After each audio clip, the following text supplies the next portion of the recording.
Bien, donc ici j'avais une question de comment pouvoir faire rapidement des trous circulaires dans une géométrie polygonale. Alors il y a plusieurs techniques. Alors bon, je vais essayer de montrer une des techniques, donc sur une sphère, parce que ça correspond plus ou moins à ce que l'on m'a demandé. Alors ce que je vais faire, c'est des trous uniquement dans la partie centrale pour éviter de faire des trous dans les deux pôles de cette sphère. Donc déjà, je vais faire un groupe. Donc ici, je vais aller dans l'espace objet et je vais taper groupe. Je vais l'appeler in. Le groupe type va être des points et là je vais sélectionner des points et prendre que la zone centrale. Voici.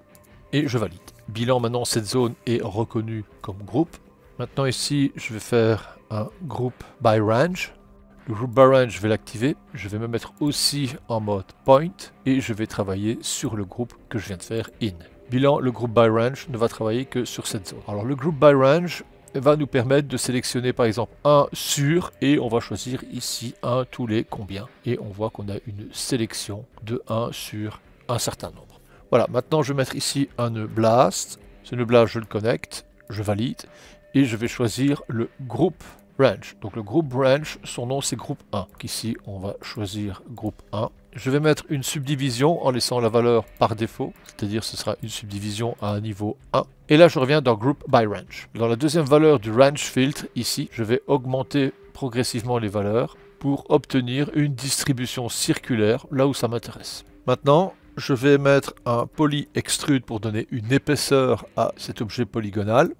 Je n'oublie pas de cocher Output Back. Le nombre de divisions, je vais en mettre par exemple 3. Maintenant, je remets un Subdivide. Lui, je vais l'augmenter un peu plus pour obtenir une forme circulaire et une subdivision un peu mieux fichue. Alors, ce qu'on peut remarquer avec ce type de sphère, c'est que les éléments sont correctement sphériques à certains endroits. Et forcément, plus je vais me rapprocher des pôles, plus je vais obtenir une déformation. Alors ça, on va voir après avec un autre type de sphère. Néanmoins, dans le Group Range, vous pouvez réajuster comme ça la distribution en fonction des formes que vous désirez et ou l'offset qui va vous permettre de choisir le décalage de votre sélection. Alors, il est évident que j'ai fait un Group by Range, mais on peut le faire directement en sélectionnant à la main les zones plus précises. Soit, revenons au concept de déformation lorsqu'on se rapproche des pôles. C'est tout simplement dû au type de sphère. Ici, le nœud sphère, je vais le dupliquer, j'appuie sur Alt et je duplique le nœud sphère et je l'active. On voit que le type de sphère est constitué de rectangles qui, au fur et à mesure de se rapprocher des deux pôles, se rétrécissent jusqu'au point de fusion qui sont aux deux extrémités. Vous pouvez choisir un type de primitive différent comme tout simplement polygone. À ce moment-là, vous aurez des triangles et il n'y aura nulle part un rétrécissement. Pour augmenter la valeur, ce sera dans fréquence. Et maintenant, je vais prendre les derniers nœuds. Donc, je ne vais pas prendre le nœud qui fait un groupe limité au centre.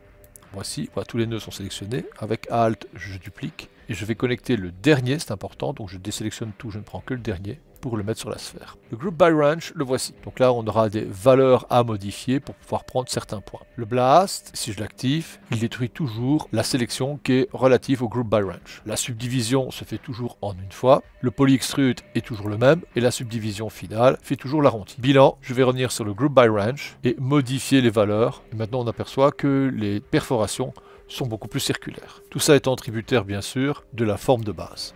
Si je reviens sur le Group Range, le fait d'augmenter la première valeur, vous allez tout simplement ajouter les points adjacents de ceux qui sont déjà sélectionnés, ce qui peut parfois vous donner des sélections très particulières.